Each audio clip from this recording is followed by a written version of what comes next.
Hi everybody. Have you ever thought about practicing yoga? I have a beginning yoga sequence coming up, 6 classes where we're going to practice 3 styles in those 6 classes. The first 2 weeks, the first 2 classes, we have Hatha yoga. The second 2 classes, yin yoga, and the last 2 classes, vinyasa style yoga. Hatha style yoga is the basic poses of yoga.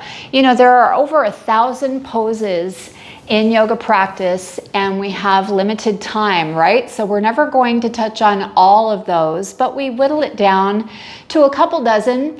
And from those that your instructor chooses to incorporate into a class, you choose what works for you and what doesn't. And there will always be some that don't work so well for you, for your body.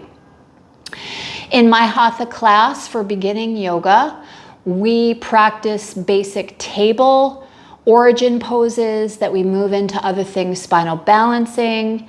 Table, we get into downward facing dog from there. From table, we get into cat and cow from there. So the origin poses that lead to other poses that create building blocks for vinyasa later. Yin yoga is all hips and hamstrings. So they are Hatha poses that target the hips and the hamstrings. It's all Hatha. Hatha means sun moon, that equanimity of balancing our mind and our body along with our breath, feeding our spirit. So yin yoga, one of my favorites, one of my students' favorite classes, as I said, targets the hips and hamstrings. And one of the interesting things about yin yoga is that the sequence is the same every time with just a few effleurages here and there. But that enables you as the practitioner to be able to close your eyes and just listen to the sound of my voice because you already know the poses and what that looks like on your body. The last 2 weeks of the 6-week session is vinyasa. That's where we start to string a few of the Hatha poses together, like plank and downward facing dog, a lunge, both low and high.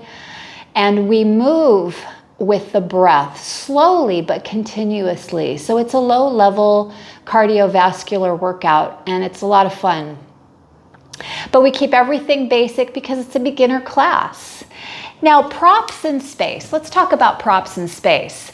For this space behind me, this is my dining room space. And all I did was I moved the table and chairs out. I like to have some wall for legs up the wall. If you can get some wall space, you just need about 6 feet, which is what you see here on camera. The props, of course, the yoga mat. Let's talk a little bit about the yoga mat. You know, it's really about what you want to spend. It's always about what do I have and what do I want to spend on yoga props for a beginning yoga class. Okay, so before you even think about a mat, I want you to think about what surface are you working on. Now, when you go to India, or you go to an ashram, whether it's in the States or Mexico or wherever it is in the world, typically there's concrete. You're practicing on concrete. So you really have to pad up for your knee joints, especially if you're over the age of 40. You runners know what I'm talking about.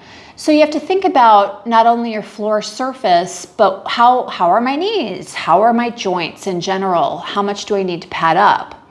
So here I've got a wood overlay floor. It doesn't have a whole lot of give. So I've got an area rug and then I've got my preferred yoga mat. So I'll tell you what that is. It's rubber, okay? And for years I've loved the Jade brand, but I'll tell you what, I love Prana better. Prana rubber mats are the best in my opinion, and I've used them all. It has this mat I've had for over 5 years and it is still in such good shape. It's not wearing out at all. So I really recommend Prana. Get on their website and check out their mats. You need a mat that's as long as you are. You need to be able to lie down on it in Shavasana, in corpse pose, or relaxation pose, and it fits you from head to toe, okay? So something that's about 6 feet long is standard. If you're over 6 feet, they make extra long mats, okay? So we need a good yoga mat. The plastic ones that are out there that you can get at pretty much any store, even gas stations practically now, are made of PVC, plastic. Fine, that's fine. They don't break down in a landfill very well. They do work really well as area rug slip preventers when you've worn it out to the point where you can't use it for yoga practice anymore. So you can reuse it for things like that, cut it up. But I still do recommend a good rubber yoga mat. Talking briefly about the other props involved with my beginning yoga class, you need a yoga strap. Now, the kits that are sold at some of the chain stores, unfortunately, their straps are substandard, and I don't recommend buying the kits. I recommend either getting online with Prana, excuse me, or Hugger Mugger. Hugger Mugger is another really great brand. I know it's kind of a kooky name, but it's like it sounds, Hugger-Mugger, and it's been around since the 70s. I really trust the brand.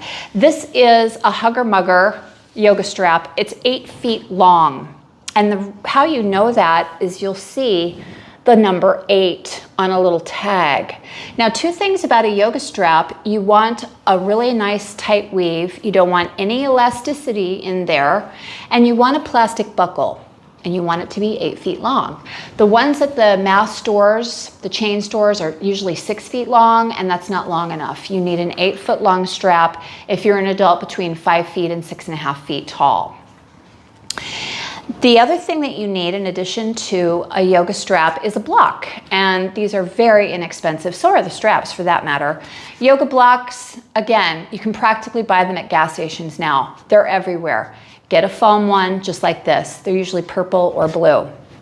The third and final, in addition to the yoga mat, is the quintessential eye pillow. And again, I recommend Hugger Mugger brand of eye pillows.